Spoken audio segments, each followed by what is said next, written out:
I got here early, but Gibbons and I were talking. On this day in February the 23rd, some of the interesting things in history. 1574, France began the Fifth Holy War against the Huguenots.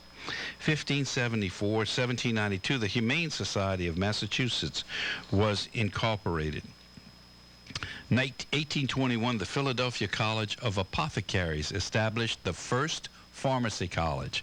Well, we're going to save that for tomorrow, Filati, back in 1821. Yeah. 1822, Boston was incorporated as a city.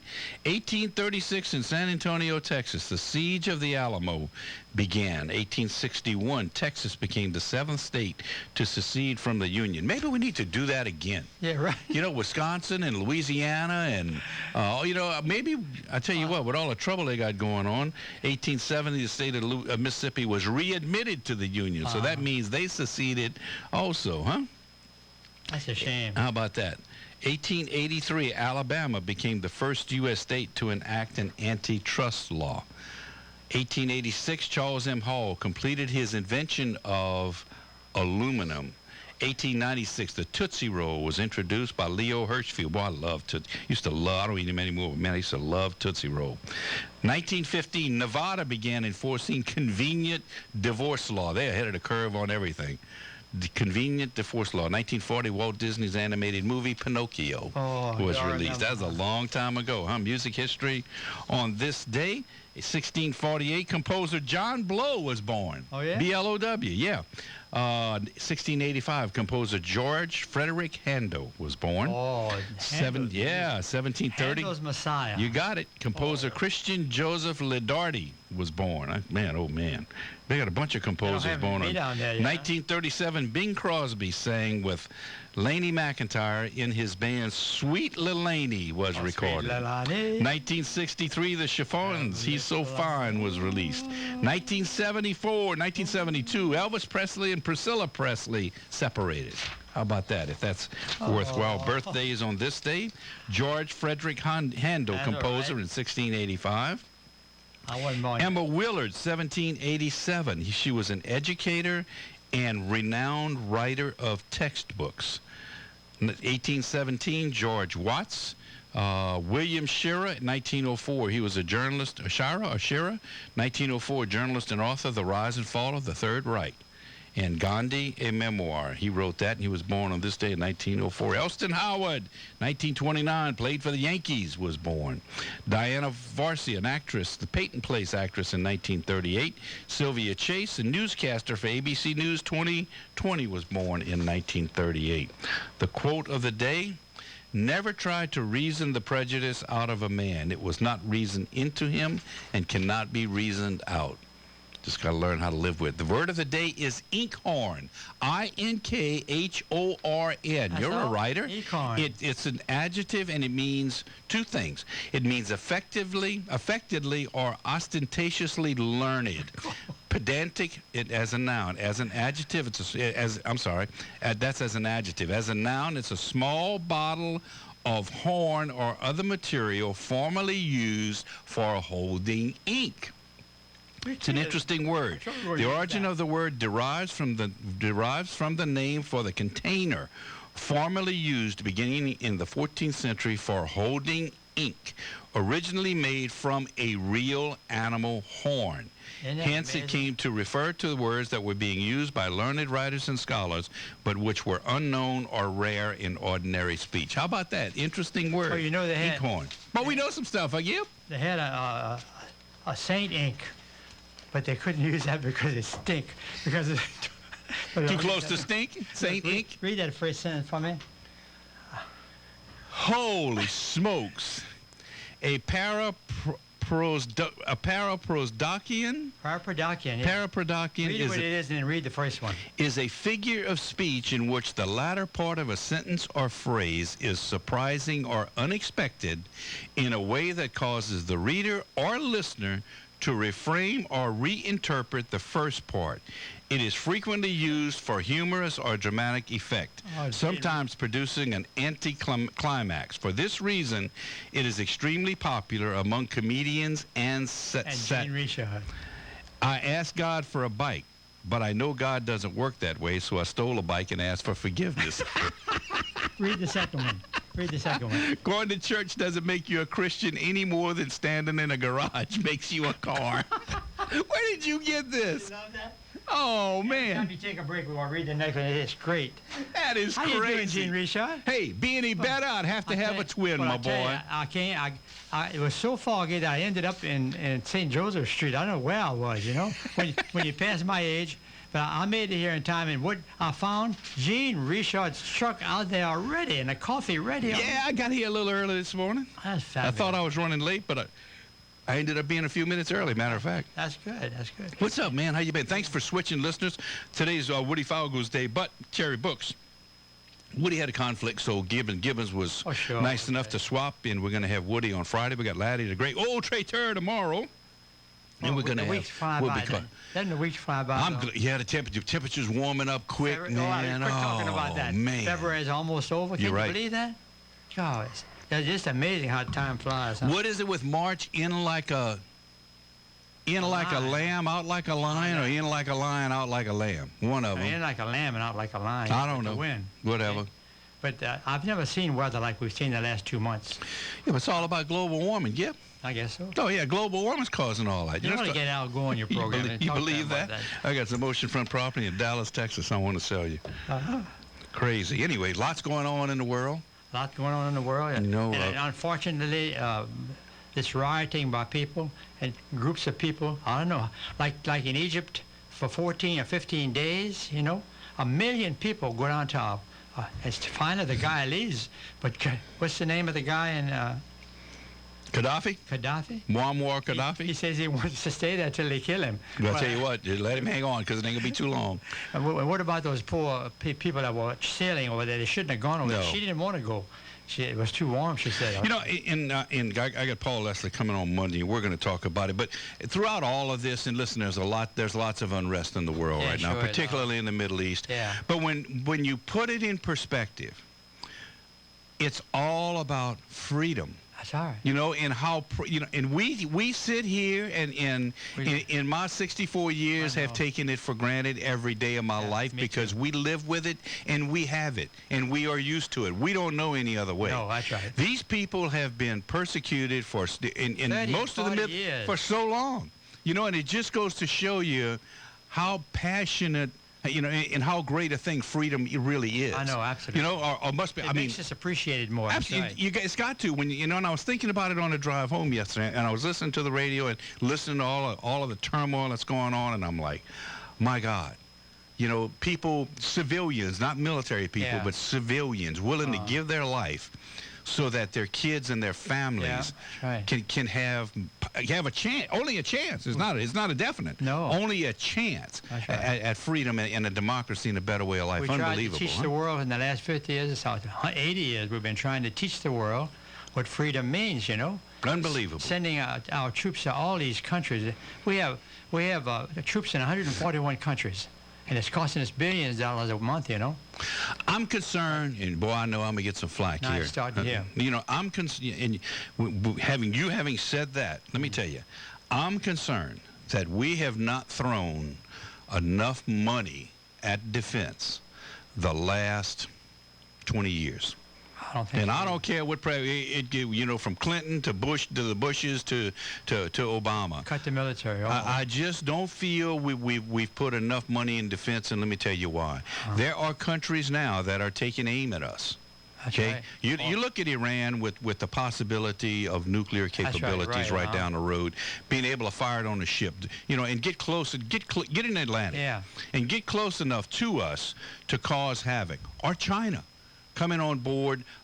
You know, I was watching something on National Geographic. No, not National Geographic. One of these. It was on the military channel. China now has a rocket or a weapon that can take out an aircraft carrier. God. We don't have anything to counteract that. You know, so I'm a little concerned that we didn't spend enough money. And I know everybody's going to, you're nothing but a war hawk. No, I'm not. No. I believe in defending this country. Defense, that's right, absolutely. You know, I believe in defending this country. It's been that way since the beginning, though, Gene. Yeah, I know, but you know, and I'm just hoping beyond hope that we do have the capabilities, and you know, with technology the way it is, man, we can develop weapon systems and that we can literally pull up and do things that are unheard of right now. But I don't know. I'm just concerned about it, and I'll get an expert on that, and we'll try to get him on the show. Can you imagine where we'll France would be right now if we hadn't gone over there to help them? Where France would be? Hitler would have taken over Europe, I think. But we go over in Normandy. Well, he had when we decided we had most of Europe. You're right. You're 100% correct. That's right. You know, that's right. Unbelievable. It's really a shame. D-Day, the D-Day invasion was the beginning of taking it back. Taking it back. They had most of it at that time. You know, right. Imagine, unbelievable situation. It's just the whole world situation. When you look back and see how many wars there's been since the beginning of time. Why can't people just freaking get along? It is? All greed and apathy. The two words, greed and apathy. You're right. They want too much of everything, and they don't care. People don't care anymore. Amen. People, you know, all of these dictators, all they want is the power. That's right. You know, why would you want to control 4 million people? What would I wouldn't want to do that. It's the illness. Where was the one in Egypt? The one that they finally left? What's his name? You know, the guy head of Egypt. Hang on, we got to take a short break. We'll talk about him when we come back. Hey, listeners, pour yourself another cup of coffee. We're going to be right back here at the balcony, 640 AM KTIB.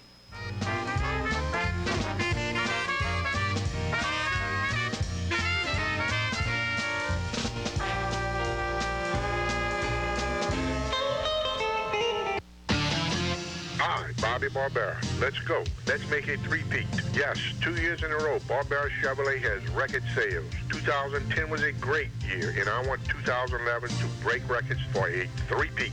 To make that happen, we will be so competitive that our dealers will be shaking their heads to find out what we are doing. I am committed to our customers, and I am committed to all our new customers. They are number one in my book, service and price. Big discounts, big rebates, up to $5,500 rebate. If you are a GM owner, and maybe you qualify for more, every customer is different, and we will take the time to make sure that you get every penny coming to you. Come see us to get what you deserve. Barbera Chevrolet in Napoleonville. Why shop anywhere else? All roads lead to Barbera's in Napoleonville, the oldest family-owned Chevrolet dealership in Louisiana.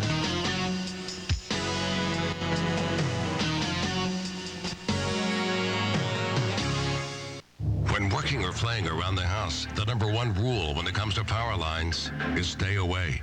Working up on a ladder? Use common sense. Power lines are extremely dangerous. Stay away. When painting or doing any house repairs, stay away from power lines. And never trim shrubs or trees around a power line, because breaking the number one rule can be deadly. Stay away from power lines. For more safety information, visit Entergy.com. Fall in love this fall and be a winner this winter by taking advantage of a maintenance agreement from A&G Refrigeration. You'll get preferred statistics and be the first to know about money-saving offers. All work is done by our in-house people and all taught to do things the right way, the A&G way. Find out more on our website at agrefrigeration.net. Call A&G Refrigeration, your Carrier factory authorized dealer at 446-6256. 640 AM, KTIB Thibodaux. Now back to Dialogue. Your comments and questions are welcome by calling the studio lines at 985-447-6409. Here's your host, Gene Richard.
Buddy, right around the corner.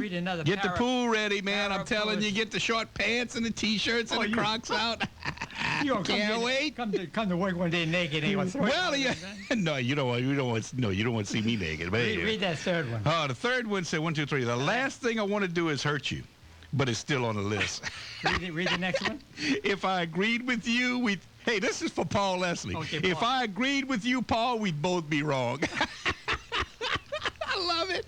We never really grow up. We only learn how to act in public. Boy, how true that is. Right. 447-6409 is the number into the dialogue room this morning. Let me tell you how good the show is. We ain't talking about nothing this morning except, you know what? Words. Yeah, it's just words. Words and magic.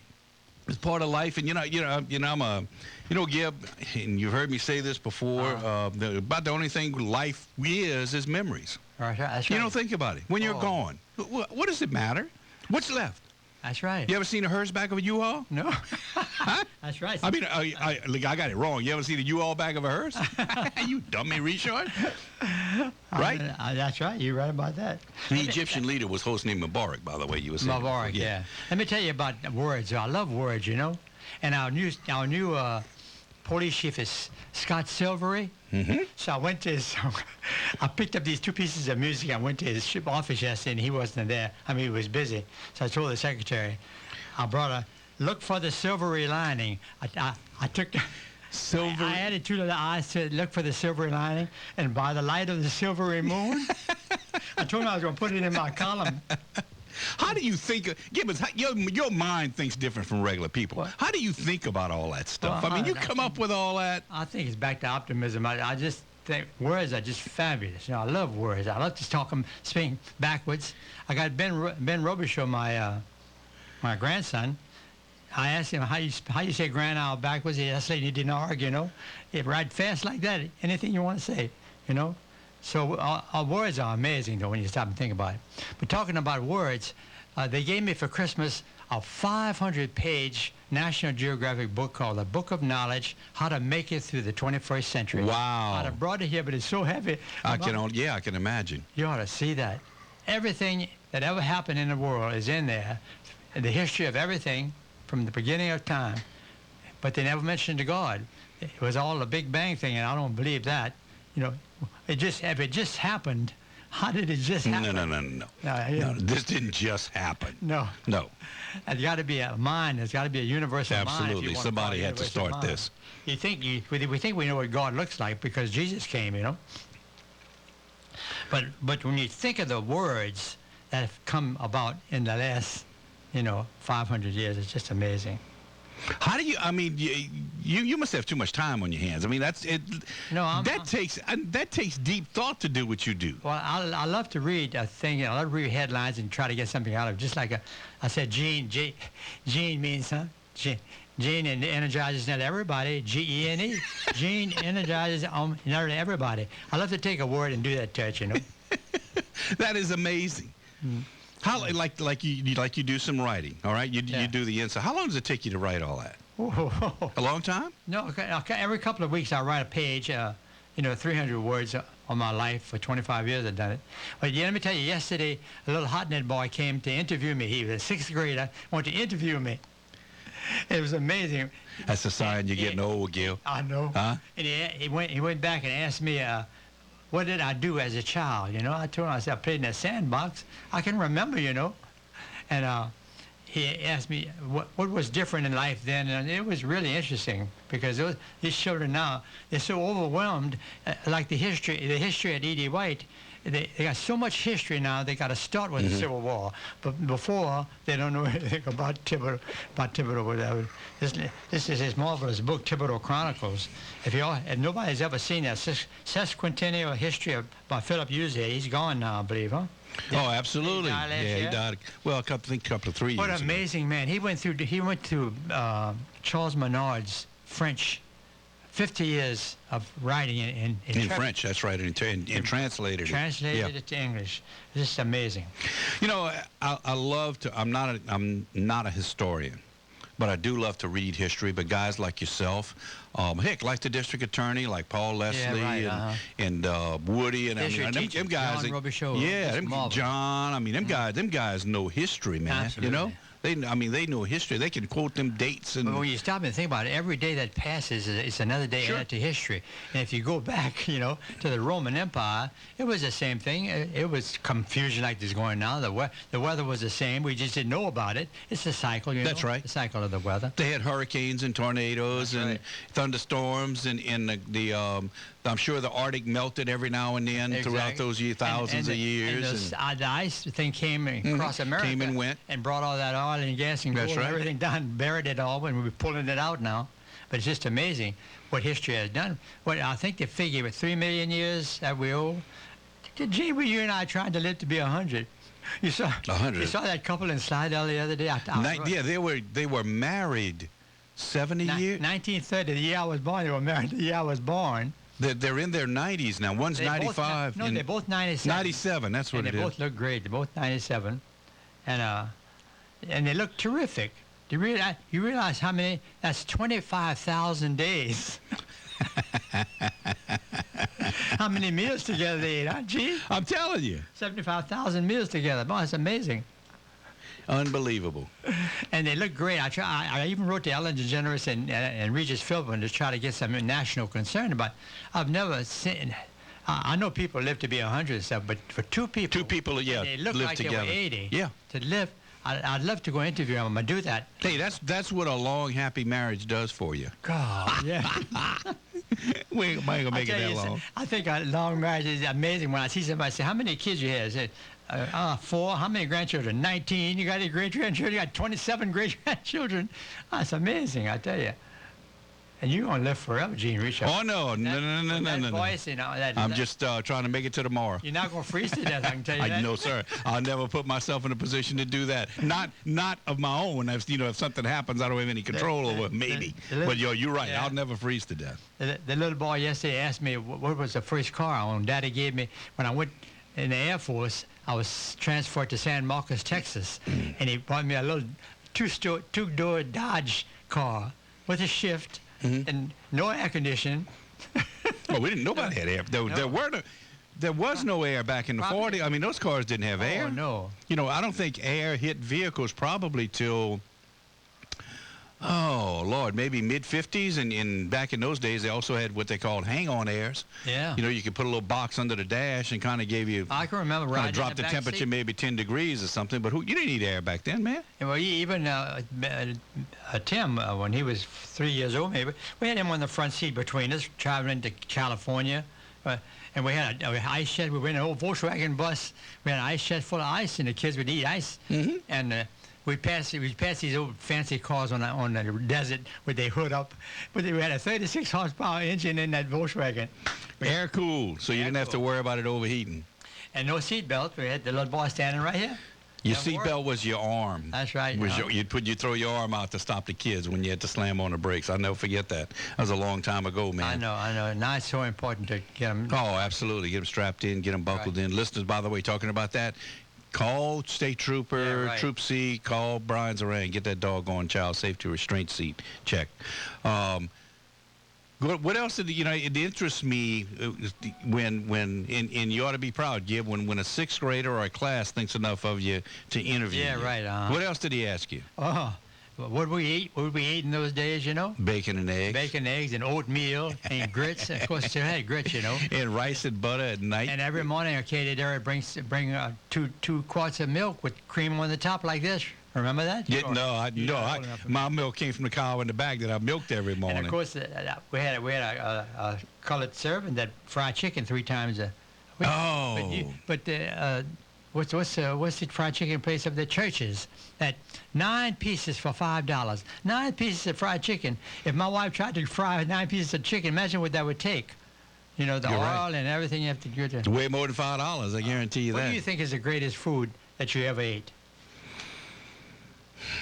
Not steak. I don't care for steak too much anymore, but fried chicken. Of course, living down where he asked, what did we eat in those days? I said, where we lived in South Louisiana. My favorite food, boiled crawfish.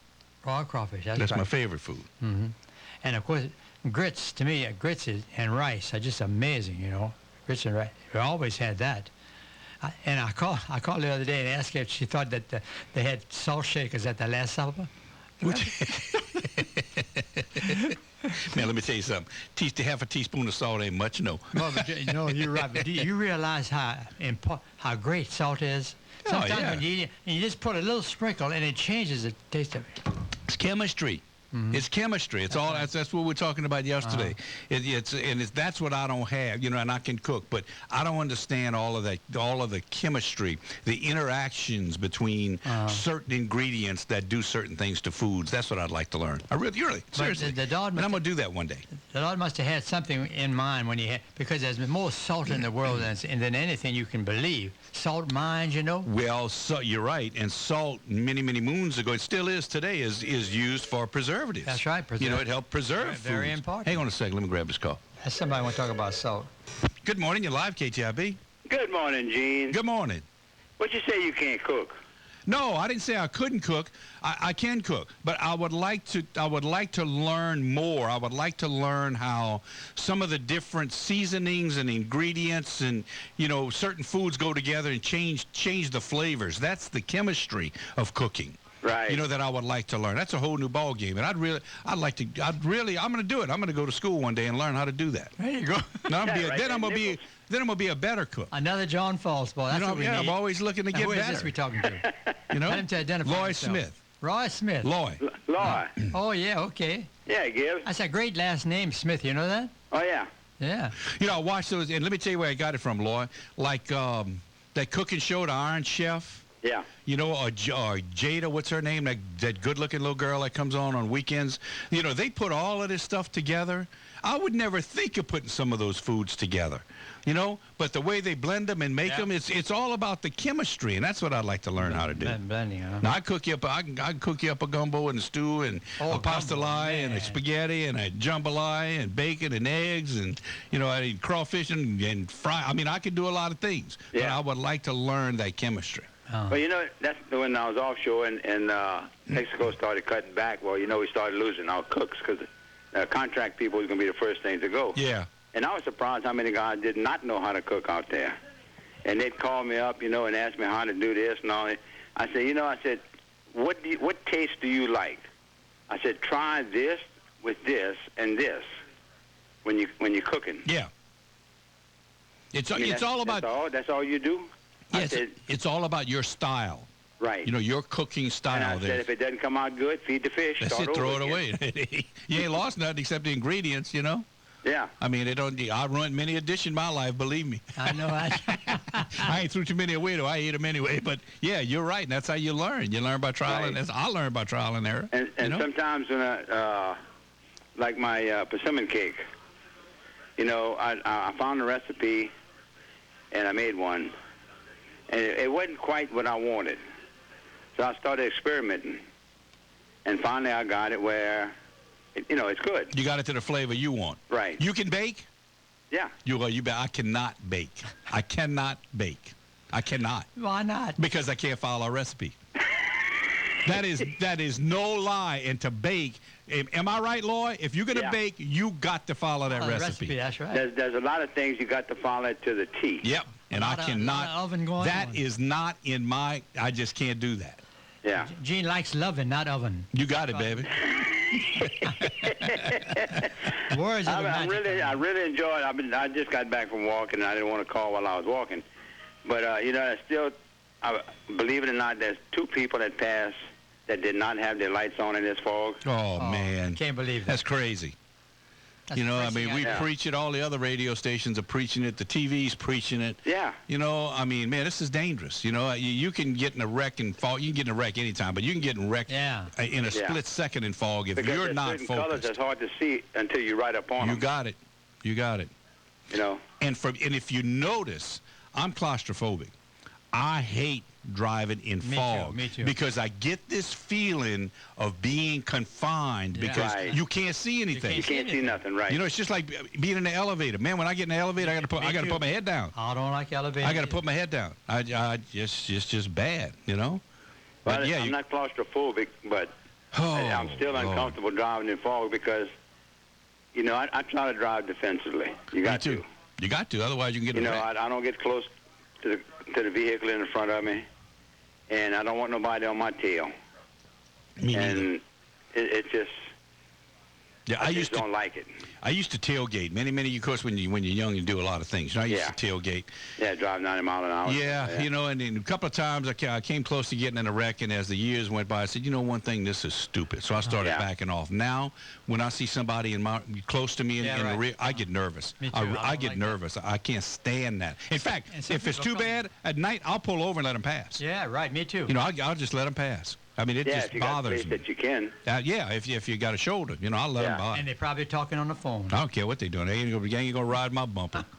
To suck up my exhaust. I'm enjoying that program this morning. Well, sometimes, we do a lot of things and we do a lot of serious things, but sometimes it's good to lay back. Yeah. Just chill. You got to do that. You got it, brother. Keep that name, Smith. Hey, you have a good day, Lloyd. All right, D. All right. Bye-bye. All right, Gib. Y'all have a good one, too. Bye-bye. Read these two red ones right here, Gene. Go ahead. Those two red ones down there. This is I can't even say the word. Paraprodokian. War does not determine who is right, only who is left. True story. And read the next one. Knowledge is knowing a tomato is a fruit. Wisdom is not putting it in a fruit salad. Where do you get that, Gil? You had to dig deep in the computer to find that information. But that's some word, paraprodokian. I can't pronounce the word. I know. And when you look in the Webster dictionary to think how they put that together and the number of words in the world, you brought up a good point, and we laugh. Anything over 2 syllables, I got a problem with. Right. Most of the time. But think of the Webster, and of course, Webster Dictionary is fast becoming obsolete. Yeah. Because computerization and electronics have taken that over. I know. I mean, you can punch up a word now on Google and get it faster than you can look it up. If you can halfway spell it. Webster wouldn't like that. But think of the years back when, I guess the Webster Dictionary was what? The real one. The unabridged one was 2.5, 3 inches thick, with just about every English word known to mankind. I know, that's right. That back then, to publish, to put it together and publish it. Think about that. Webster. He deserves a lot of credit for doing that. That was unbelievable. But because of thank goodness, some people just had a quest for knowledge. Yeah. To learn. And that's what amazes me. People like that just had a tremendous feast wanting to learn. It's like musicians, that's right. I guess you're right. But Gene, the most critical thing that we have in our bodies is the tongue and our thumbs. Do you ever think? Oh my God, where are you going with that? How would you live without a tongue?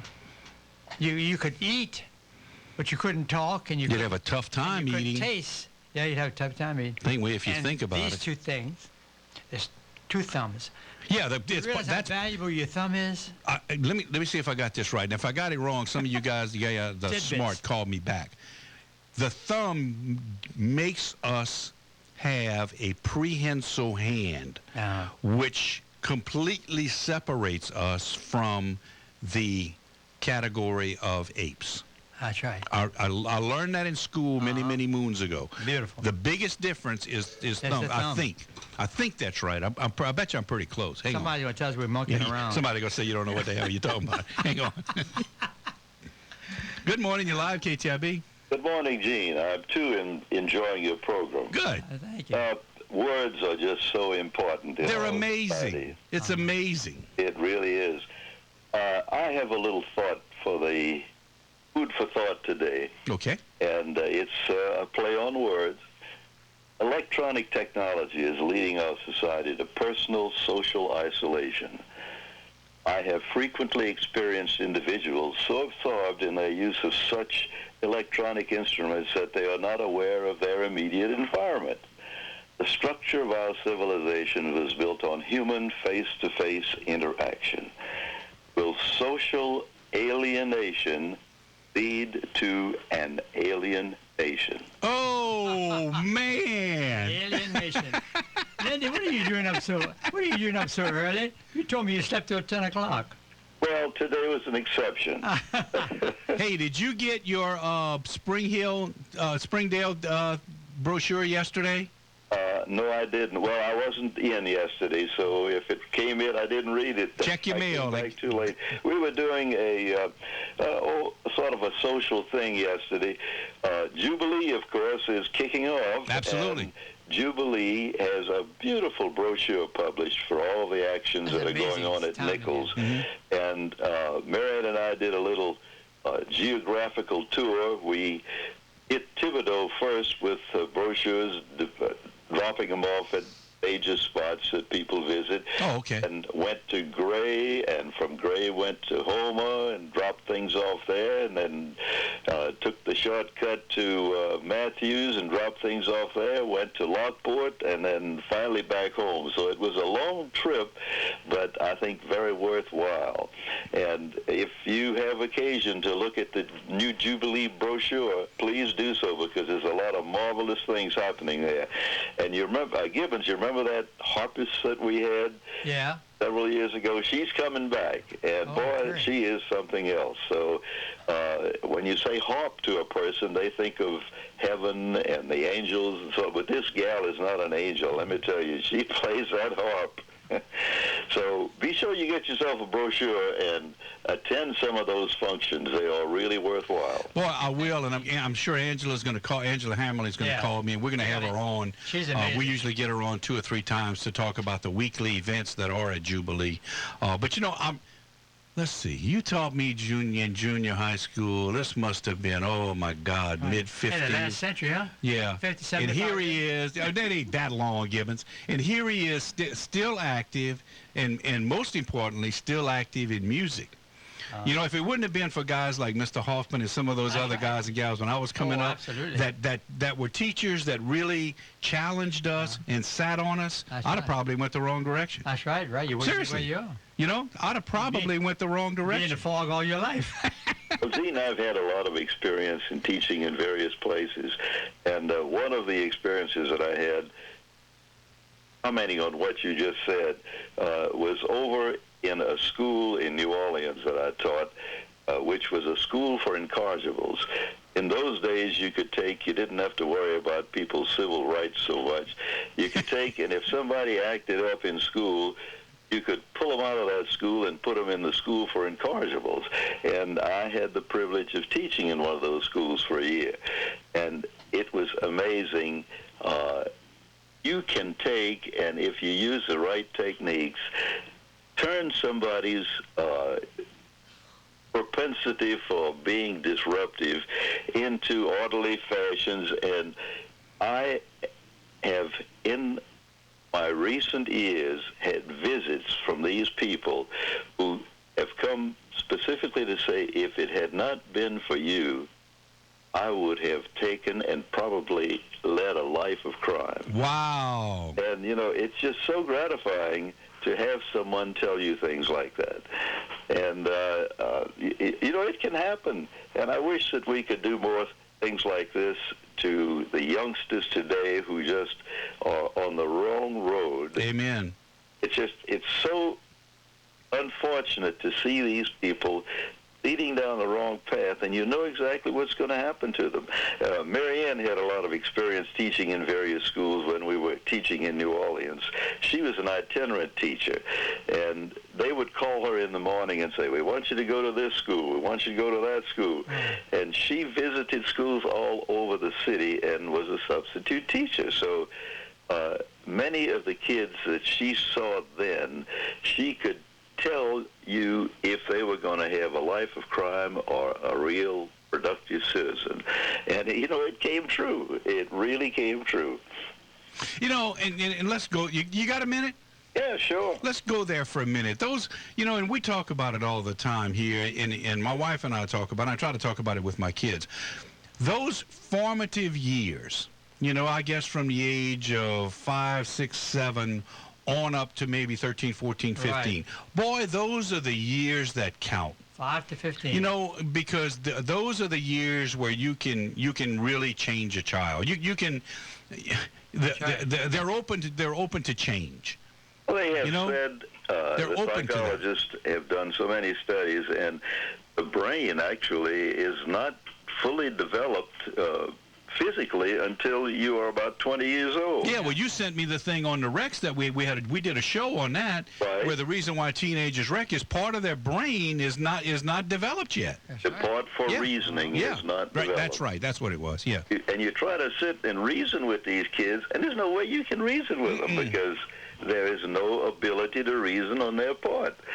And the brain is just, it would be like a computer that has a part of it missing. So yeah, you're right. That's right. You're right. Well, you know, your program is just so great this morning, and I wish that we would have more like that in the future. Well, I'm going to do it. We're going to lighten up a little bit. We'll get you back, and we'll do some more of that. Can you climb stairs now? Oh, yeah, I can do it now. Oh, good. After 3 knee operations, I can get around. I'm slow, but okay. I'm still there. As an octogenarian, I can still function. Can I entice you to get up early one morning and come? Oh, sure. One of these mornings, I'll pop in. Good. Thank you. Thank you, Linda. Have a good day. Mr. Hoffman. Nice seeing you. You bet. Bye-bye. Bye-bye. Gene, yesterday I called Jimmy LeBee to bring him when he wanted to come with me about the gumbo. It's time for St. Oh, y'all get ready to crank that up. 22 years already.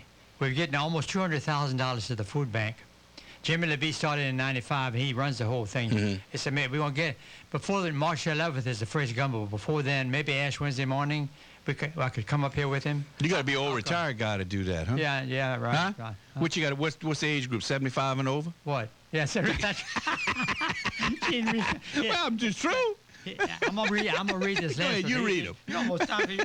Evening news is where they begin with good evening, and then proceed to tell you why it is. And that's true, right? Well, yeah, gumbo. Let me tell you about Van Vives. You remember Van Vives? You don't remember? No. The Vives has lived on Jackson Street. You got to remember now, I'm a transplant. I lived in St. Charles until 1989. Well, I didn't realize. Yeah, and when we moved where we are now, but I mean, I was born and raised in St. Charles and stayed down there. You were married at St. Charles Church? No, we were married here at the cathedral. My wife Bernadette's from from town. Right, yeah, no. That's right. Father Edward Boudreaux married us. Yeah. Oh yeah, Father Boudreaux. But here was a guy, and I love that man. Yeah, me too. That man married us, and not only did he marry us, he called me faithfully to make sure I was treating her good. No. He would stop at when I was working in town. He was a dear would friend. stop in town, and just to say hello, he says, "I want to make sure you're treating your wife okay." I mean, if he didn't stop 100 times to he tell me probably did that to everyone of his if he did, he had a full-time job. I guarantee you that. But I seriously. Sure, that's a beautiful story. It is, and he's the one that hired me in 58. He was a great man. I really. Organist at church, yeah. He's one of the. Who knows? Was I scared? Yeah, because every time he came in, I had to face him. Suppose things weren't going right. What am I telling him? You gonna lie to a priest? I mean, I got a lot of faults, but I ain't gonna do that. Yeah, Gene, before we go off, what about we got time? What about these street signs in Thibodeau? It's amazing. Have you seen them? Have you noticed? Oh, they're pretty. Yeah. In fact.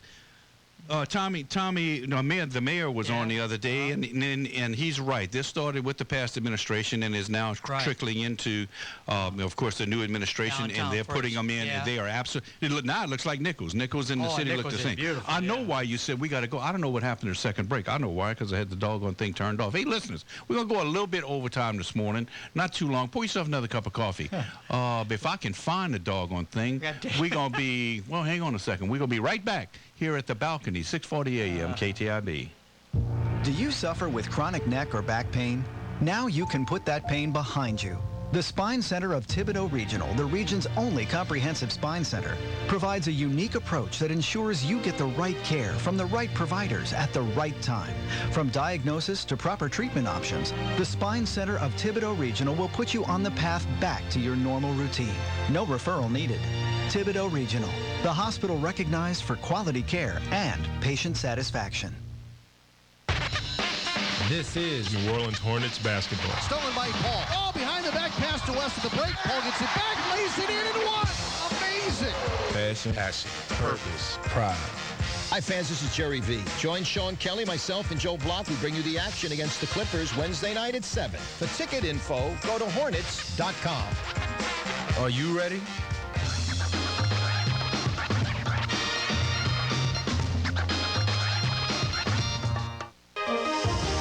Now, back to dialogue. Your comments and questions are welcome by calling the studio lines at 985-447-6409. Here's your host, Gene Richard. And welcome back, listeners. As Linda said, 447-6409 is the number into the dialogue room. We got about 5 minutes left. Yeah, see, we didn't go, I don't know what the heck, it should have kicked on earlier. I think I had the volume You remember Thomas Paine? You don't remember that. Well, he was a poet or something? No, he was an a author? He was a writer. I don't know, they gave a date up there.